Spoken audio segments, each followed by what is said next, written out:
What made you decide to commit to this? You know what, a few months ago I got a call, expressing interest, and anything I can do to really lend my name to help. I mean, at the end of the day, I'm so honored that they would even ask me to be a part of it. And to be back here in New Orleans is just so much fun, and the energy and the vibe here is so great. So, I mean, I just think I pride myself on being an independent woman and having my own businesses, and anything I can do to help people get to that place, I'm so gladly do. I try and do anything I can. So this is just a small, thing that I can do to help out. And the women that will benefit from this are women who really have nothing. They're down on their luck and they just need a helping hand really to get back on their feet. So what you're doing and what others are doing here tonight will transform lives. Yeah, see, I filmed my show Keeping Up with the Kardashians here in New Orleans about a year ago. So I got a chance to meet some of those women, going to the Ninth Ward and really connecting with people and staying in touch with those people. So now that I can give back even more, it's, Anything else you'll be doing with New Orleans, since you seem to have an affinity here to help people? Well, I mean, anything that I can do. I mean, I have a love for New Orleans. I've spent a lot of time here, and anything they need, just ask and I'll try and do it. And anything big that's coming up next that we should look forward to? Well, my sisters just finished filming their show, Courtney and Chloe Take Miami, so I'm doing a little cameo in that. It airs this Sunday, so I'm really anxious for that to come out, and then I start filming season 4 of Keeping Up with the Kardashians in about a month. What would be your advice to women who are starting out their own businesses? Make sure that you dedicate yourself, and anything you want to do, you can make it happen. You just have to dedicate yourself. Nothing is easy, nothing comes easy, and it's so gratifying when you reach a goal that you've had and that you've set for yourself. So just set goals and do whatever you can to reach them. And let me tell you, I've got to mention the new look.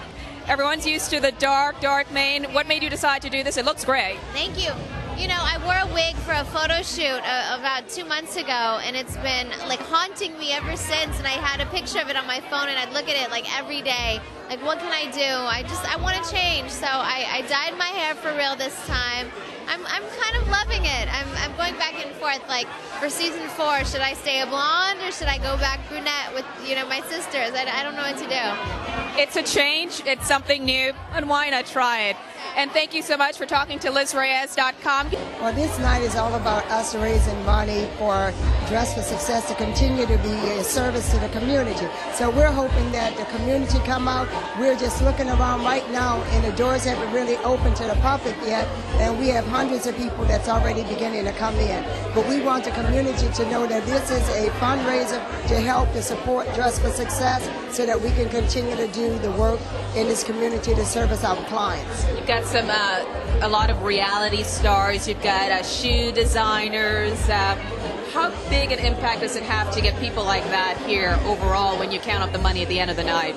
Well, hopefully it's going to help us to bring in a lot of dollars, because once the word got out that we had these special guests, a lot of people had started calling. So we are hoping that we're going to pack this place out today. What are you hoping this will become in years to come? This is the first one you're doing. Well, every year we're going to grow from this, and hopefully we'll be able to bring other celebrities back to the South. So we're going to have a mini, red carpet event here every year. And it's all for a good cause. A great cause. Helping women become financially self-sufficient.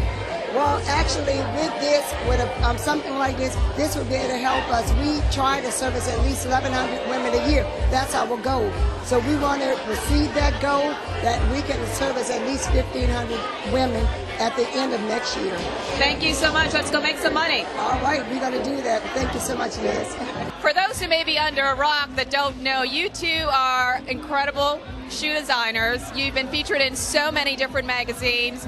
Your work is obviously loved by so many women. Why did you guys choose to do this specifically? Let me start with you. Well, our brand is 5 years old, and anyone who's ever, followed my brother and I, the Shane and Sean Shoe Company, we always give back to our communities, and one of the major things that we support is violence against women. So when Dress for Success reached out to us and asked us if we wanted to be involved, it was a natural fit. We jumped on the chance. We had never been to New Orleans, and they just have a great mission statement. to make sure that women are empowering themselves, make sure they're outfitting in the right clothes and the shoes. And so we jumped at the chance to be involved. We have a really sexy, beautiful runway show going on tonight with all of our shoes, so we're just excited to be here. So what is your contribution to Dress for Success besides the amazing presence of the two of you? Tell me what you're doing. Well, outside of the publicity that we're bringing, Shane and I also surprised the chairperson by letting them know that we're going to donate $25,000 worth of shoes to Dress for Success New Orleans by donating 100 pairs of shoes. So these women will be very stylish and very comfortable as they go into their first interviews and continue on to be great, contributors to their careers. Okay, and what would be your message to people who may not know about this and with the importance of getting involved in helping other women and helping people become self-sufficient? Well, it's our future. I think there's so much talent out there that's untapped. And I think a lot of the women out there who are just trying to get a job and trying to be involved, they have a lot of talent and they have a lot to offer. It's just a matter of getting them a formula that actually works in an interview. And once you go into the corporate environment, how to wear a different hat in the corporate environment than what you wear at home. And I think that's the message, that we're reaching out and trying to find that untapped, talent that's out there, and then the future generations that are going to come up too. Thank you guys so much, and best of success for your, all individual endeavors.